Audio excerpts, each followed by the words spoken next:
चिलिकाकूल निकटवर्ती सान नईरी गाँवर कालीजे sporting club परिसर में समाजसेवी तथा सेंट जॉन आम्बुलांस एसोसिएशन आजीवन सदस्य अनंत जन खटेई नेतृत्व में प्राथमिक उपचार और सचेतनता कार्यक्रम अनुष्ठित हो जाइछि। प्राथमिक चिकित्सा कौन और किपरि प्राथमिक उपचार करी रोगी व आहत व्यक्ति को डाक्तरखाना पहुंचाई पारिबो से श्री खटेई ब्लॉक समस्त सदस्यों को प्रशिक्षण देथिले। असावधानता वशतः दुर्घटना गोड़ हाथ भांगा मुंड फाटिबा रक्तस्राव हेले किपरि प्राथमिक उपचार कराजिबो से संपर्क में सचेतनता करने सह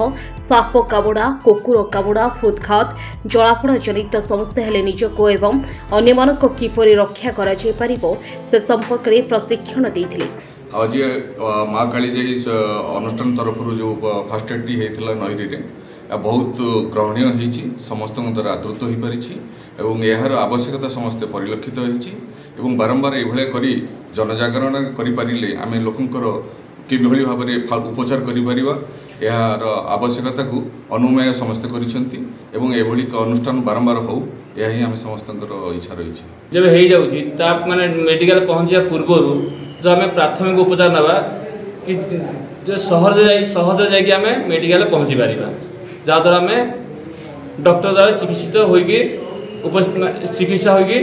सुरक्षित हो पारिबा। एक कार्यक्रम में मुख्य अतिथि भाव अवसर प्राप्त सेना कर्मचारी सुशांत कुमार पंडा अवसर प्राप्त शिक्षक शशिभूषण बराड़ सम्मानित अतिथि रूपे संयोजक प्रफुल्ल कुमार साहू सांबादिक संग्राम रणा जोगदेवा सहित सान नईरी गाँवर समस्त ग्रामवासी जोगदे प्राथमिक चिकित्सार तालीम नहीं। शेष में ग्रामवासी और कालीजाई स्पोर्टिंग क्लब सदस्य माने तालीमदाता अनंत चरण खटेई को धन्यवाद जनाइथिले। बंधु मैंने अतिथि मैंने धन्यवाद दें स्वागत कर संस्था आगे बढ़ो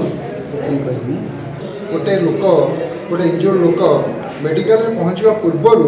केमी फास्ट एड रे से निजे सुरक्षित रही पार जीवन बंची पारुची से निहाती आवश्यक एवं समस्ते ए अनुप्राणित हवा दरकार और समस्ते जानवा दरकार जे किभली आमे माने फास्ट एड व्यवहार कर। ब्यूरो रिपोर्ट अक्षर लाइव।